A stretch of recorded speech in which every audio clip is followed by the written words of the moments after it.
दोस्तों बहुत बहुत स्वागत है आपका इकोनॉमिक्स हिंदी में। आज हम लेकर आए हैं आपके लिए 8वां चैप्टर इकोनॉमिक्स का, जिसका नाम है रेखीय ग्राफ या स्कालिक श्रृंखला ग्राफ। इसको इंग्लिश में कहा जाता है अर्थमेटिक लाइन ग्राफ और टाइम सीरीज ग्राफ।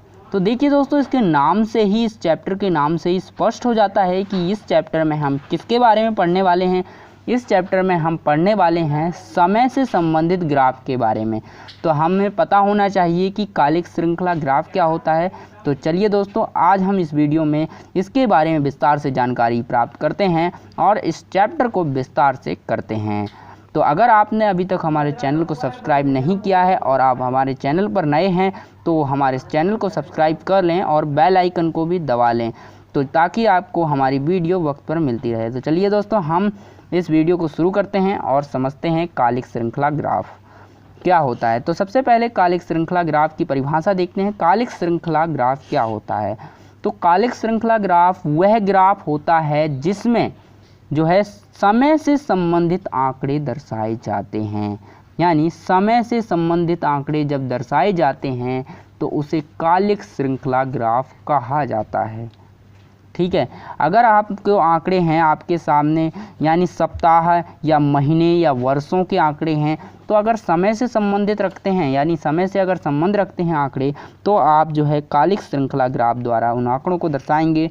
तो सबसे पहले देख लेते हैं इसकी रचना कैसे होती है। तो रचना के बारे में देखते हैं, यानी ग्राफ की रचना। तो पहला हमारा पॉइंट ही आता है ग्राफ की, ठीक है, रचना। तो हम देख लेते हैं ग्राफ की रचना कैसे होती है। तो ग्राफ की रचना के बारे में देखते हैं। तो आप जानते होंगे ग्राफ की रचना इस प्रकार से कर सकते हैं। तो ग्राफ की रचना देखते हैं दोस्तों। ये आपका y अक्ष है, ठीक है, और ये आपका माइनस y अक्ष है, और ये आपका x अक्ष है, और यहाँ पर माइनस होता है। इन सब के बारे में आप पहले से ही जानते होंगे दोस्तों, आपने ये मैथ में पढ़ा होगा। तो इस तरह से आपका ग्राफ बनता है। यहाँ पर आप देखें तो ये पहला चरण होता है। क्या कहते हैं दोस्तों? इसको क्वाड्रेंट कहते हैं, फर्स्ट क्वाड्रेंट। तो हम ये वीडियो हिंदी में बना रहे हैं, आपको हिंदी में पूरी जानकारी इस चैप्टर की देंगे, तो आप हिंदी में ही हम पढ़ाएंगे इसको। तो चलिए दोस्तों देखते हैं, ये हमारा जो है पहला चरण होता है, यानी जो है पहला चरण। तो आपका ये पहला चरण हो गया। ये आपका दूसरा चरण, दूसरा, ठीक है, चरण, यह आपका दूसरा चरण है। इसके बाद आपका तीसरा चरण आता है, तीसरा, ठीक है, चरण। तो यह आपका तीसरा चरण हो गया। उसके बाद आपका चौथा चरण आता है, चौथा चरण। तो आपका ये चौथा चरण हो गया। तो इस प्रकार से आपके पास 4 चरण मिल जाते हैं। इसमें आपका जो x होता है वो प्लस होता है और y भी होता है वो प्लस होता है। तो यानी आपके जो x y होते हैं यहाँ पर प्लस प्लस के होते हैं, यानी कोई भी संख्या हो यहाँ पर आपको प्लस की ही मिलती है। उसके बाद यहाँ पर जो है, यहाँ पर देखिए आपको पता है ना, यहाँ पर संख्याएं क्या होती हैं, x माइनस की तरफ, ये माइनस लगा है तो माइनस, यहाँ पर x आपको माइनस का मिलता है, y प्लस का मिलता है। ठीक है, क्या मिलता है, x माइनस y प्लस का मिलता है। और इस वाले आंकड़े में यहाँ पर जो क्वाड्रेंट है, तीसरा चरण, इस चरण में आपको मिल जाता है जो है x तो माइनस का ही रहेगा, क्योंकि देखिए x है माइनस, और ये देखिए y भी क्या है, माइनस में आ रहा है, तो ये भी y भी आपका माइनस में आ गया। तो अब चौथा चरण देखते हैं क्या होता है। चौथा चरण देखिए ये प्लस में है, तो x क्या होगा, प्लस में, y देखिए माइनस में, तो y हमारा क्या, माइनस में, तो x प्लस में y माइनस में। इस प्रकार से यहाँ पर क्वाड्रेंट होते हैं। ये आपका मूल बिंदु होता है, जीरो होता है, इसे जीरो कहा जाता है। तो यहाँ पर अगर आप जो है यहाँ जाएंगे तो ये ऋणात्मक होता है, अगर आप प्लस की तरफ जाते हैं तो वो धनात्मक कहलाता है। तो चलिए दोस्तों, आपने इस ग्राफ की नॉलेज तो आपको पहले से होगी, तो आपको इसके बारे में कुछ ज़्यादा बताने की कोई ज़रूरत नहीं है। तो मुझे लगता है आपको ये समझ आ गया होगा, सब ये पहले से ही आता होगा। तो अब हम समझते हैं यहाँ पर जो है, यहाँ पर क्या, एक ग्राफ की रचना के नियम, यानी जब हम ग्राफ बनाते हैं तो उस ग्राफ को बनाते समय उन रचना के नियम देख लेते हैं। ठीक है, तो यहाँ पर हम नियम पढ़ लेते हैं। ठीक है, नियम, नियम, तो हमें क्या करने हैं, नियम पढ़ने हैं। तो ग्राफ को बनाते समय हमें नियम देखने हैं कौन कौन से। तो पहला नियम आपका आ जाता है शीर्षक। ठीक है, शीर्षक, जब भी आप बना रहे हैं कोई ग्राफ तो आपको उसका शीर्षक देना होगा कि आपको किस बारे में ग्राफ बनाया, तो ग्राफ का शीर्षक आपको देना है। उसके बाद नंबर 2 आता है। नंबर 2 क्या कहता है? पैमाने का चुनाव। पैमाने का चुनाव तो आपको अब पैमाने का चुनाव करना होता है कि आपको कौन सा पैमाना चाहिए, यानी 1 इकाई बराबर, जैसे आप लिखते हैं ना 1 इकाई, यानी 1 इकाई जो है आपकी 1 इकाई, पैमाना इस तरह लिखते हैं, 1 इकाई बराबर होती है 10 के। ठीक है, पैमाना इस पर मतलब एक जो संख्या है वो 10 के बराबर है, तो 1 को 1 ना लिखकर आप क्या करेंगे 10 लिखेंगे। तो इस प्रकार से आप लिख सकते हैं। तो आप यहाँ पर पैमाना चुनते हैं। पैमाना चुनने के बाद अक्षों का अनुपात लिखा जाता है। नंबर 3 जो आता है अक्षों का अनुपात। अक्षों का अनुपात लिख लेते हैं। तो अक्षों का अनुपात क्या होता है? अक्षों का अनुपात होता है यहाँ पर जो ग्राफ बनाते हैं, यानी जो ग्राफ बनाते समय हैं हमें क्या करना है, एक्स अक्ष और वाई अक्ष को क्या है लंबाई से 1.5 गुना होना चाहिए। यानी जो क्या है, क्या कह रहा है ये यहाँ पर, मतलब क्या है, ये मतलब है यहाँ पर एक्स अक्ष की जो लंबाई होती है वाई अक्ष की लंबाई से 1.5 गुना होना चाहिए। यानी जो ये जो अक्ष है यहाँ पर, ये आप देख रहे हैं जो एक्स की वाई अक्ष की लंबाई है, यहाँ पर एक्स अक्ष की जो लंबाई है वो ज़्यादा होनी चाहिए। कितनी? 1.5 गुना ज़्यादा होनी चाहिए। अनुपात में क्या है, अगर आपका जो अनुपात यहाँ पर 2 है, ठीक है, तो आपको जो है एक्स एक्सिस आपका 2 है, यानी x = अगर 2 है, 2 मीटर है, और y कितना होना चाहिए आपका, तो 1.5 मीटर जो है इसका बड़ा यानी 1.5 गुना बड़ी होनी चाहिए। तो 1.5 गुना बड़ी होगी तो आपको क्या करेंगे, तो 1.5 गुना बड़ी होगी तो 2.5 इसको गुणा कर देंगे, तो यहाँ पर आपका 5 आ जाएगा। तो अगर ये 2 की है तो ये 5 की आ जाएगी। तो इस प्रकार से आप बना सकते हैं। तो चलिए दोस्तों आगे देखते हैं, अगला पॉइंट देखते हैं क्या हमें ध्यान में रखना चाहिए। अगला पॉइंट जो है बिंदु को अंकित करने की विधि। अब यहाँ पर जो है चौथी विधि आ जाती है हमारी। चौथी विधि क्या है? चौथी विधि है बिंदु को अंकित करने की विधि। बिंदु को अंकित करने की विधि, अंकित, ठीक है, अंकित करना। अब बिंदु को अंकित करना होता है हमें, जो हमारा बिंदु होता है उसको अंकित करना होता है। यानी जो हमारी बिंदु यहाँ पर डॉट डॉट करके, यहाँ पर बिंदु होता है ना, आपको यहाँ पर जो है स्केल से नाप कर बनाना पड़ता है। इस तरह से आपको बिंदु अंकित करने पड़ते हैं। इस प्रकार से आप कर सकते हैं। और यहाँ पर भी आपको जो है यहाँ पर जो है एक्स वाई कितना है उसको यहाँ पर ऐसे दिखाना पड़ता है। तो इस प्रकार से आप दिखा सकते हैं। तो विभिन्न प्रकार की रेखाएँ आप यहाँ पर जो है रेखाओं का इस्तेमाल कर सकते हैं। नंबर 5 रूल क्या है? रेखाएँ होती हैं तो अलग अलग रेखाएं अलग अलग होती हैं, ठीक है। रेखाएं क्या होती हैं? अलग अलग होती हैं, अलग अलग तरह की रेखाएं होती हैं। आप इसको ऐसे वाली लाइन याद लगा सकते हैं, इसमें ये वाली लाइन यूज कर सकते हैं, या डॉट डॉट वाली लाइन भी आप यूज कर सकते हैं। तो आप कोई सी भी लाइन यूज कर सकते हैं। इसमें आंकड़ों की सारणी की टिप्पणी, यानी आपको यहाँ पर आंकड़ों की सारणी की टिप्पणी लिखनी होगी। जो आंकड़े हैं, आंकड़े, तो उसकी आंकड़ों की जो है सारणी की टिप्पणी, सारणी की टिप्पणी जो है टिप्पणी, ठीक है। तो सारणी के आंकड़ों की टिप्पणी लिखनी होगी। तो यहाँ पर टिप्पणी यानी जो आपने सारणी में आंकड़े बनाए हैं, यहाँ पर जो सारणी है, यहाँ पर जो आपने आंकड़े बनाए हैं उसके बारे में थोड़ी सी इन्फॉर्मेशन देनी होगी, ये है। उसके बाद आता है आपका कृत्रिम आधार रेखा। तो यहाँ पर एक और नियम आता है कृत्रिम जो है कृत्रिम आधार रेखा, ठीक है दोस्तों। कृत्रिम आधार रेखा आपकी आ जाती है यहाँ पर कृत्रिम जो है आधार रेखा। तो यहाँ पर कृत्रिम आधार रेखा आ जाती है दोस्तों।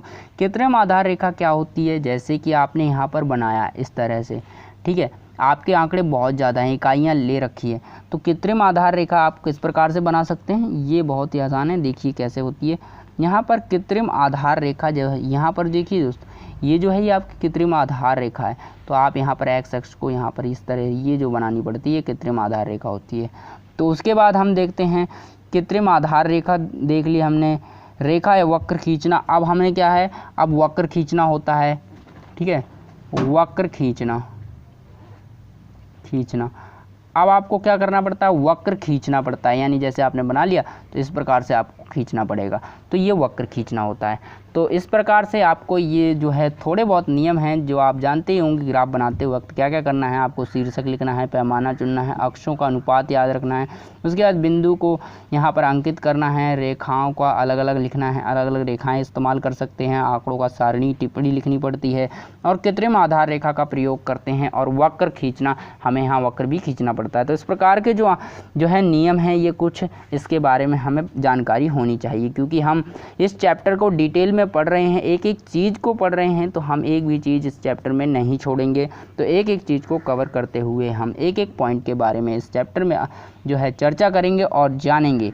तो अब देखिए दोस्तों, अब हम ग्राफ बनाना सीखते हैं। तो चलिए दोस्तों, सबसे पहले हम एक चर वाला ग्राफ बनाते हैं। तो एक चर वाला ग्राफ क्या होता है, देखिए दोस्तों, सबसे पहले आपको करना है एक चर वाला। अब आपका जो टॉपिक आता है एक जो है चर वाला ग्राफ, चर वाला ग्राफ, ठीक है, एक चर वाला ग्राफ। अब आपको एक चर वाला ग्राफ बनाना है, यानी ऐसा ग्राफ जिसमें एक चर होता है। ठीक है दोस्तों, एक चर वाला ग्राफ। तो कैसे बनेगा एक चर वाला ग्राफ, यानी आपको दिखा देते हैं एक चर वाला ग्राफ क्या होता है, जिसमें एक ही चर हो, ज़्यादा चर ना हो। चर क्या होते हैं, जो पॉइंट वैल्यू होती है, नंबर होते हैं, ये चर होते हैं। तो आपको ये दिखाना है कि ये चर, एक चर वाला जिसमें एक चर हो, उसे कैसे आप जो है ग्राफ बनाते हैं उसका। तो चलिए दोस्तों, हम देख लेते हैं, आपके सामने क्वेश्चन दे देते हैं। तो यहाँ पर आपके सामने एक क्वेश्चन है। क्वेश्चन क्या है, तो यहाँ पर क्वेश्चन आपके सामने आता है महीना। यहाँ पर क्या लिखा है, महीना, यहाँ पर है महीना, और यहाँ पर आपको उत्पादन मिल जाएगा, उत्पादन, यहाँ पर आपको उत्पादन लिख दिया, और यहाँ पर जो है जनवरी लिख दी, जनवरी, फरवरी, ठीक है, मार्च, और यहाँ लिख दिया अप्रैल, अप्रैल और मई, जून। इस प्रकार से आपको महीने दे दिए। उसके बाद यहाँ पर जनवरी में 5 लिख दिया, उसके बाद 7.5 है, यहाँ पर ये 5 है, और ये 10 है, और ये 12.5, और ये 15। तो इस प्रकार से आपके आंकड़े दे दिए। तो ये आपका जो है एक क्वेश्चन हो गया, ठीक है, ये आपका एक क्वेश्चन हो गया। तो आपके इस प्रकार से ये क्वेश्चन दे रखा है। तो अब इस क्वेश्चन को हम ग्राफ पेपर पर कैसे बनाएंगे, चलिए हम देख लेते हैं। तो इसको ग्राफ पेपर बनाने के लिए आपको क्या करना है, चलिए हम एक देख लेते हैं। तो ग्राफ पेपर बनाने के लिए आपको सबसे पहले आपको ग्राफ खींचना होगा। तो सबसे पहले हम ग्राफ खींच लेते हैं। ग्राफ खींचने के लिए आपको क्या करना है, तो देखिए दोस्तों, तो ग्राफ खींचने के लिए आपको एक ग्राफ बनाना होगा।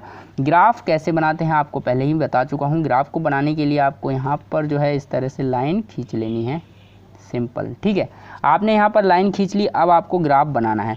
तो ग्राफ के आंकड़े आपके पास क्या हैं, ग्राफ के आंकड़े आप देख सकते हैं। यहाँ पर मैंने पहले बताया था, ये महीना है, जनवरी, फरवरी, मार्च, अप्रैल, ये दिखा रखा है। जनवरी में 5 आंकड़े हैं। तो आपको क्या करना है, जो ये जनवरी, फरवरी, मार्च, अप्रैल ये सब लिखा हुआ है, आपको ये जो है एक्स एक्सिस पर लिखना है, ठीक है। तो आप यहाँ पर क्या करेंगे, कितने महीने दे रखे हैं, जनवरी का दे रखा है। यहाँ पर देखिए, क्वेश्चन को देखिए, पहले आप यहाँ क्वेश्चन देख सकते हैं, यहाँ पर क्वेश्चन को देखिए। तो क्वेश्चन क्या है, पहला है जनवरी, 1 2 3 4 5 महीने दे रखे हैं। तो 5 हम यहाँ बना लेंगे, 1 2 3 4 और ये 5 बना लिया।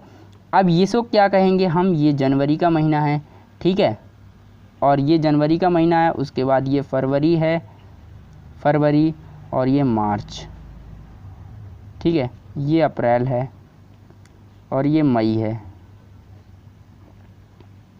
ठीक है। जनवरी, फरवरी, मार्च, अप्रैल, मई, और एक और है जून। तो आपका ये अब मई तक, जून तक दे रखा है, ठीक है दोस्तों। तो आपके 1 2 3 इस तरह से बन गए। तो अब आपको क्या करना है, ग्राफ बनाने के लिए अब आपको आंकड़े देखने हैं। यहाँ पर आंकड़े देखिए, मैक्सिमम आंकड़े आप देखिए, मैक्सिमम आंकड़े कहाँ तक हैं, आपके 12 पॉइंट जो है 5 तक हैं। तो आप यहाँ पर 12 या 13 तक आप ले सकते हैं। तो यहाँ पर हम ले लेते हैं, किसका कितने का गैप ले लें, यहाँ पर हम ले लेते हैं, जो गैप लेने वाले हैं वो गैप लेते हैं हम जो है 5 का ही ले लें, या 5 से ज़्यादा ले लें, आप जैसा बताएं। तो यहाँ पर गैप ले लेते हैं हम 2 का, तो 2 का गैप ले लेते हैं। 2 1 कम 2, 2 दूनी 4, 2 3 6, 2 चौको 8, 2 पंचे 10, ठीक है, 2 पंचे 10, 2 छिक्का 12 और 2 सत्ते 14। तो हमने यहाँ पर 2 का गैप ले लिया। अब हमें क्या करना है, 2 का सिंपली अब हमें सॉल्व करना है। यहाँ पर हमें क्या करना है, अपना ग्राफ बनाना है। तो हमें ग्राफ के हिसाब से क्या था, पहले महीने में हमारा क्या दे रखा था, 5 दे रखा था। तो आप यहाँ देख सकते हैं ये 5 आपका आ जाएगा। ये देखिए दोस्तों 5 दे रखा है, फिर 7.5 दे रखा है। तो 5 है पहले महीने में, कहाँ आएगा 5, ये रहा 4 और इसके बीच में, तो आपका ये 5 आ गया। नेक्स्ट अगला था 7.5, तो 7 पॉइंट कहाँ आएगा, ये रहा 6 और ये रहा 7, 7 और इसके बीच में आएगा। तो अगला आपका ये पॉइंट हो गया, ठीक है। अगला क्या है आपका, अगला जो पॉइंट है ये हमारा 5 है, ये 7.5 है, ठीक है। अगला पॉइंट है हमारा, आप देख सकते हैं यहाँ पर अगला पॉइंट जो है 5, 10 और 12.5। 5 क्या है, 5 हमारा यही रहा, 5 ये रहा हमारा 5 और फिर आता है 10 ये रहा हमारा, तो 10 कहाँ है, ये रहा, ये 10 है। उसके बाद जो है हमारा अगला पॉइंट क्या है, 12.5 और 15, तो यहाँ पर 12.5 आएगा, ये रहा हमारा 12.5। तो ये हमारा यहाँ पर 12.5 आएगा। ये लाइन आपको खींचने की ज़रूरत नहीं है, आप स्केल से इस तरह कर सकते हैं। उसके बाद आपको 15 करना है। 15 कहाँ आता है, 15 ये रहा, 15 आपका ये एक और बनाना पड़ेगा, तो यहाँ पर 16 और ये रहा 15, तो आपका मैक्सिमम जो है 15 आ गया। तो आप इस तरह से बनाएंगे। अब क्या है, ये आपका 15 है, ये 12.5 है। तो अब आपको क्या करना है, सीधा मिला देना है।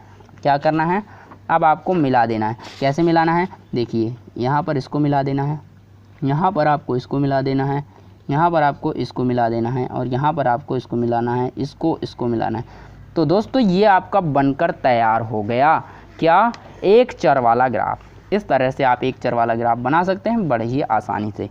तो चलिए दोस्तों, आपको ये उम्मीद है समझ आया होगा। अब हम आगे बढ़ते हैं क्वेश्चन में, और ये आपका क्वेश्चन कंप्लीट हो गया। अब हम देखते हैं 2 चर वाला ग्राफ कैसे बनाते हैं। तो 2 चर वाला ग्राफ भी बड़ा ही आसान है दोस्तों। तो आपको 2 चर वाले ग्राफ में क्या होगा, आपने 2 चर वाला एक ग्राफ बनाया, आपको वो कराने की ज़रूरत नहीं है, क्योंकि 2 चर वाला ग्राफ मैं इसी में समझा देता हूँ कैसे होता है। तो देखिए एक चर वाला ग्राफ बनाया, देखिए यहाँ पर जनवरी, फरवरी, मार्च, अप्रैल दे रखा था, तो आपको क्या करा है, यहाँ पर जो है आंकड़े दे दिए हैं। अब 2 चर वाला अगर बनाना है तो आपको और आंकड़े दे दिए जाएंगे, यानी आपको यहाँ 7 पॉइंट जैसे दे दिया 5 और यहाँ 10 दे दिया, फिर यहाँ पर 7.5 दे दिया, यहाँ पर 12.5 दे दिया, यहाँ पर 15 दे दिया और यहाँ पर जो है 17.5 दे दिया। तो इस प्रकार से आंकड़े आपको और एक्स्ट्रा में दे दिए, यानी 2 चर दे दिए। तो क्या है, आपको 2 चर के बारे में आंकड़े दिखाने हैं यहाँ पर। तो यहाँ पर क्या है, पहला दिखा दिया, अब ये इसी को हम उसी में दिखा देंगे। तो इसी पर एक और ग्राफ बना देना है बस, ठीक है दोस्तों, आपको इसी पर एक और ग्राफ बना देना है, यानी इसके ऊपर नहीं बनाना है। आपको दूसरे आंकड़े दिए हैं उसी के हिसाब से आपको एक और ग्राफ बना देना है, तो इस तरह से आ जाएगा। तो आपका जो ग्राफ है वो कुछ इस तरह से आ जाएगा, यहाँ पर इस तरह से, ऐसे इसी के समांतर ऐसे अगर आंकड़े दे रखे हैं तो आपका इसी के समांतर इस तरह से, ये ऐसे, ये इस तरह से आ जाएगा। तो एक ग्राफ ये हो गया आपका, एक ग्राफ ये हो गया। तो इसमें 2 चर दिखा दिया आपने एक साथ, इस तरह से आप इसको दिखा सकते हैं।